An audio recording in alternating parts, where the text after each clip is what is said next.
100 நாள் வேலை திட்டத்திற்கு மாற்றாக புதிய மசோதா நிறைவேற்றப்பட்டதை கண்டித்து நாடாளுமன்ற வளாகத்தில் இந்தியா கூட்டணி எம்பிக்கள் இரவில் தர்ணாவில் ஈடுபட்ட காட்சிகள்தான் இவை.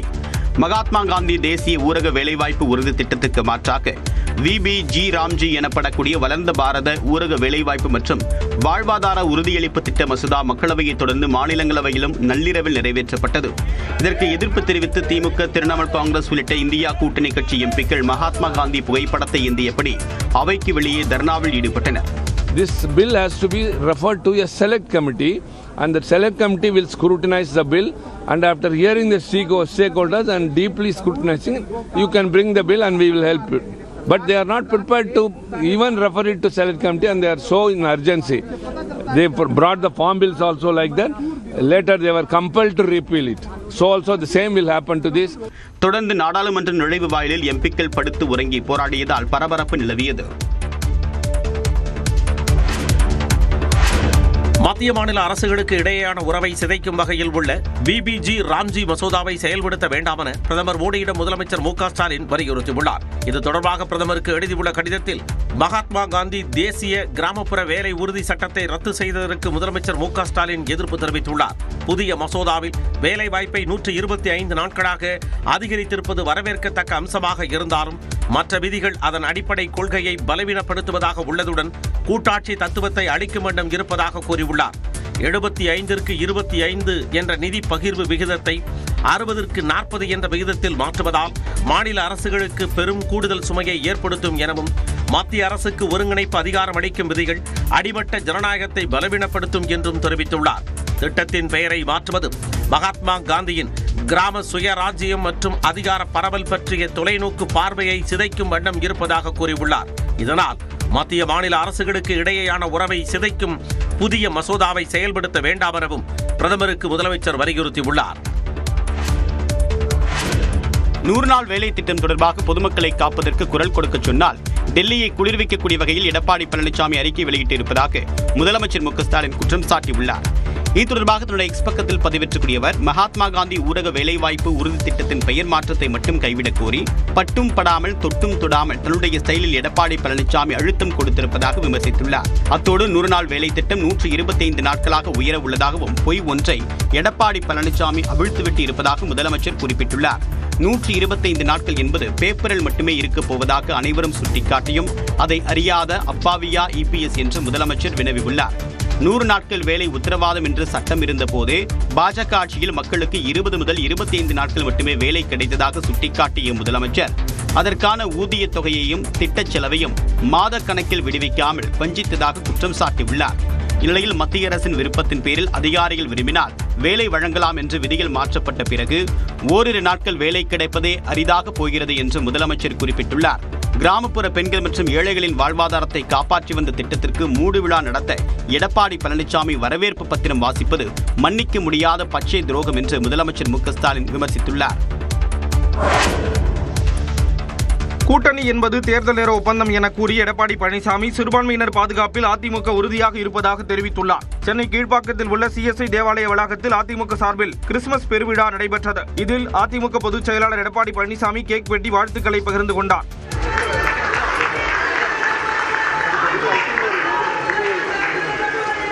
தொடர்ந்து மேடையில் பேசிய எடப்பாடி பழனிசாமி சிறுபான்மையினரின் வாக்குகளை பெற திமுக கபட நாடகம் ஆடுவதாக விமர்சித்தார். சிறுபான்மை மக்களின் உரிமைகள் இந்திய அரசியலமைப்பு சட்டத்தில் சொல்லப்பட்டபடி காக்கப்பட வேண்டும் என்பதில் என்றும் உறுதியாக இருக்கின்ற இயக்கம் அனைத்து இந்திய அண்ணா திராவிட முன்னேற்ற கழக இயக்கம். ஆக கூட்டணி என்பது அந்தந்த சூழ்நிலைக்கு ஏற்ப அமைக்கப்படுகின்றது. கொள்கை என்பது நிலையானது, அது அதிமுக இடத்திலே இருக்கின்றது என்பதை மட்டும் நான் தெளிவுபடுத்த விரும்புகின்றேன். திமுகவை தீய சக்தி என எம்ஜிஆரும் ஜெயலலிதாவும் அடையாளப்படுத்தியதை குறிப்பிட்டு திமுக ஆட்சியில் மக்கள் பல்வேறு இன்னல்களுக்கு ஆளாகி வருவதாகவும் எடப்பாடி பழனிசாமி குற்றம் சாட்டினார். சட்டமன்ற தேர்தல் களத்தில் தங்கள் கட்சியும் திமுகவும் மட்டுமே இருப்பதாக தவிக தலைவர் விஜய் பேசியுள்ளார். அண்ணா எம்ஜிஆரை பயன்படுத்துவதை யாரும் தடுக்க முடியாது என தாவேக தலைவர் விஜய் திட்டவட்டமாக தெரிவித்துள்ளார். ஈரோடு மாவட்டம் விஜயமங்கலத்தில் தாவேக தலைவர் விஜய் பரப்புரை மேற்கொண்டார். அப்போது அவர் ஈரோட்டின் சிறப்புகளான மஞ்சள், காளிங்கராயன் அணை குறித்து நினைவு கூர்ந்தார். பெரியாரை இரும்பு மனிதர் என்று புகழ்ந்த விஜய் கடந்த கூட்டங்களில் எம்ஜிஆர் பெயரை பயன்படுத்தியதற்கு எழுந்த விமர்சனங்களுக்கும் பதிலளித்தார். அண்ணா அவர்கள் கிட்ட இருந்தோம், எம்ஜிஆர் அவர்கள் கிட்ட இருந்தோம் தேர்தல் அணுகுமுறையை எடுத்துக்கிட்டோம். அண்ணாவும் எம்ஜிஆரும் தமிழ்நாட்டோட சொத்து. அவங்கள பயன்படுத்துறத பத்தி யாரும் இங்க கம்ப்ளைண்ட்லாம் பண்ண முடியாது. அண்ணா எங்களோடது, எம்ஜிஆர் எங்களோடது, நீங்களா எடுத்துக்க கூடாது அப்படிலாம் யாரும் இங்க அழுதுட்டு இருக்க முடியாது சொல்லிவிட்டேன். தொடர்ந்து பேசிய அவர் களத்திற்கே சம்பந்தம் இல்லாதவர்களை எதிர்க்க முடியாது என்றார். எதிரிகள் யாரு இப்போ இங்க 2026 சட்டமன்ற தேர்தலில் களத்தில் இருக்கிறாங்களோ அவங்கள மட்டும் தான் எதிர்ப்போம். சும்மா களத்திலே இல்லாதவங்களையும், களத்துக்கும் அவங்களுக்கும் சம்பந்தமே இல்லாதவங்களையும் எதிர்க்கிற ஐடியாலாம் இல்ல பாஸ். இதன் மூலம் அதிமுக, நாம் தமிழர் கட்சி உள்ளிட்ட கட்சிகள் தாவேகவுக்கு போட்டியே இல்லை என விஜய் கருதுகிறாரா என்ற கேள்வி எழுந்துள்ளது. தான் சலுகைகளுக்கு எதிரானவர் அல்ல என தாவேக தலைவர் விஜய் தெரிவித்துள்ளார். காஞ்சிபுரத்தில் தான் கூறிய வாக்குறுதிகளை தவறாக புரிந்து கொண்டு அவதூறு பரப்பப்படுவதாகவும் அவர் குற்றம் சாட்டினார். நான் சலுகைகளுக்கு எதிரானவன் கிடையாது. மக்களுக்கான சலுகைகளை இலவசம்னு சொல்லி அசிங்கப்படுத்துறதுல எனக்கு உடன்பாடு கிடையாது. மக்கள் காசுல மக்களுக்கு செய்யறதை எப்படி இலவசம்னு சொல்லுவீங்க? அப்படியே செஞ்சிட்டாலும் ஓசில போறேன்னு சொல்லி அசிங்கப்படுத்துறீங்க. 24 மணி நேரமும் தன் மீது அவதூறு பரப்புவதை பற்றியே சிலர் சிந்தித்து வருவதாகவும் அவர் குற்றம் சாட்டினார். என்னெல்லாம் அவதூறுகள் நம்ம விஜய் மேல சொல்லி மக்களை நம்ப வைக்கலாம், என்னெல்லாம் சூழ்ச்சிகள் நம்ம விஜய் மேல பண்ணி மக்களை நம்ப வைக்கலாம். இப்படி சூழ்ச்சிகளை மட்டுமே நம்பி பொழப்ப நடத்துற சில சூழ்ச்சிக்கார கூட்டங்கள் இதை தொடர்ந்து செஞ்சுக்கிட்டு தான் இருக்கு. ஆனா அவங்களுக்கு தெரியாது இது இன்னைக்கு நேத்து வந்த உறவு இல்ல. கிட்டத்தட்ட 30-33 வருஷத்துக்கு மேல இருக்கிற உறவு. 10 வயதில் சினிமாவிற்குள் வந்ததிலிருந்து தனக்கும் மக்களுக்கும் இடையே உறவு இருப்பதாகவும் விஜய் கூறினார். திமுகவை தீய சக்தி என்று சாடிய விஜய் தாவேகவை தூய சக்தி என பெருமிதம் தெரிவித்துள்ளார். நாமக்கல் கூட்டத்திற்கு பிறகு மீண்டும் ஜெயலலிதா பெயரை மேடையில் பயன்படுத்திய விஜய் திமுகவை கடுமையாக விமர்சித்தார். மேடம் ஜெயலலிதா மேடம் அவங்களும் ஒரே வார்த்தையில சொல்லி இந்த திமுகவை காலி பண்ணாங்கல்ல. நான் கூட யோசிப்பேன், ஏன் இவ்வளவு ஹார்ஷா பேசுறாங்க, ஏன் இவ்வளவு ஹார்ஷா அவங்கள திட்டுறாங்கன்னு யோசிச்சது உண்டு. இப்பதானே புரியுது. அவங்க 2 பேரும் சொன்னதை இப்ப நானும் ரிப்பீட் பண்றேன். திமுக ஒரு தீய சக்தி, தீய சக்தி, தீய சக்தி, தீய சக்தி. டிவிகே ஒரு தூய சக்தி. தொடர்ந்து பேசிய விஜய் செங்கோட்டையன் போன்று மேலும் சிலர் தாவேகவுக்கு வர இருப்பதாகவும் தெரிவித்தார். விஜய் உரையாற்றி முடித்ததும் அவருக்கு செங்கோலை தாவேக நிர்வாகி குழு ஒருங்கிணைப்பாளர் செங்கோட்டையன் பரிசாக அளித்தார்.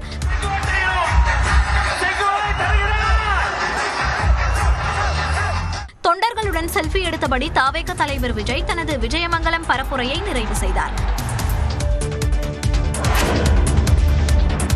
தாவேகா தலைவர் விஜயின் விமர்சனங்கள் குறித்து துணை முதலமைச்சர் உதயநிதி, அதிமுக முன்னாள் அமைச்சர் ஜெயக்குமார், விசிக தலைவர் தொல் திருமாவளவன், திக தலைவர் கி வீரமணி உள்ளிட்டோர் கருத்து தெரிவித்துள்ளனர். விஜய் கவர்மெண்ட் நடத்துறீங்களா இல்ல கண்காட்சி நடத்துறீங்களா? என்னைக்கு நீங்க இந்த மாதிரி கேள்வி கேட்டுறீங்களா?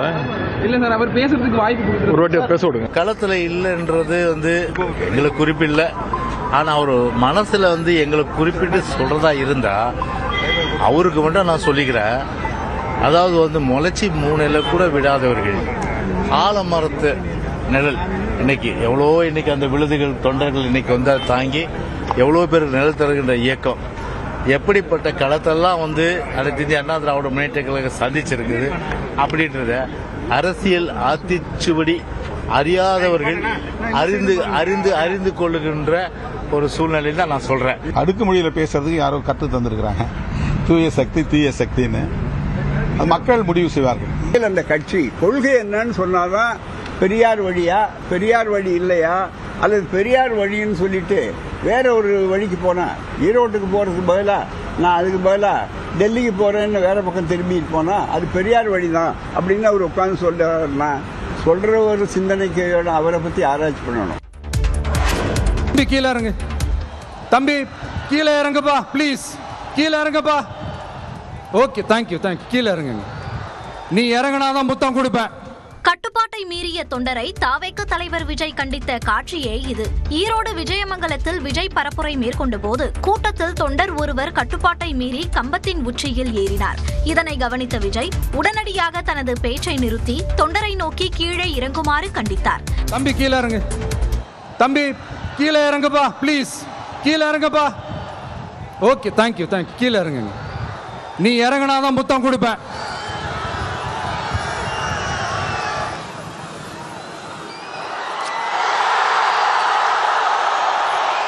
இதனிடையே விஜய் பரப்புரை மேற்கொண்டிருந்த போது பெண் ஒருவர் மயங்கி விழுந்ததால் பரபரப்பு ஏற்பட்டது.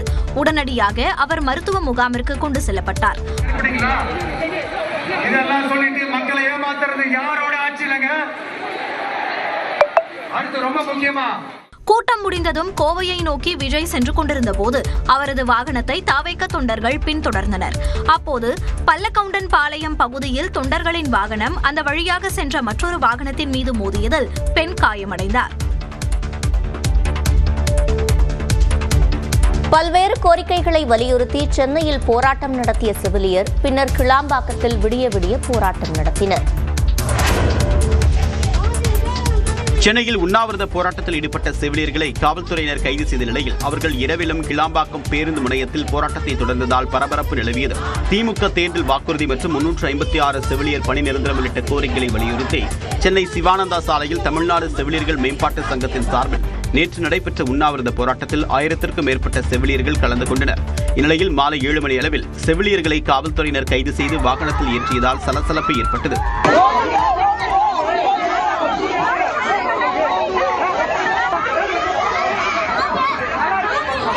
கைது செய்யப்பட்ட செவிலியர்கள் கிளாம்பாக்கம் பேருந்து நிலையத்தில் இறக்கிவிடப்பட்ட நிலையில் நடைமேடையில் அமர்ந்து இரவு முழுவதுமாக போராட்டத்தை தொடர்ந்தனர். காவல்துறையும் தமிழக அரசும் நடந்துக்கிறது மிகவும் கண்டிக்கத்தக்கது. எங்களது நியாயமான கோரிக்கை. இந்த கோரிக்கைக்காக நாங்கள் இன்னைக்கு மக்கள் மத்தியில் உட்கார்ந்து எங்களுடைய பிரச்சாரத்தையும் எங்களுடைய போராட்டத்தையும் நாங்கள் கண்டினியூ பண்ண போறோம். இதனிடையே செவிலியர்களுடன் பேச்சுவார்த்தையில் காவல்துறையினர் ஈடுபட்டனர். பிறகு அவர்களை அங்கிருந்து அப்புறப்படுத்தி கூடுவாஞ்சேரி அருகே தனியார் மண்டபத்தில் தங்க வைக்கப்பட்டிருக்கும் நிலையில்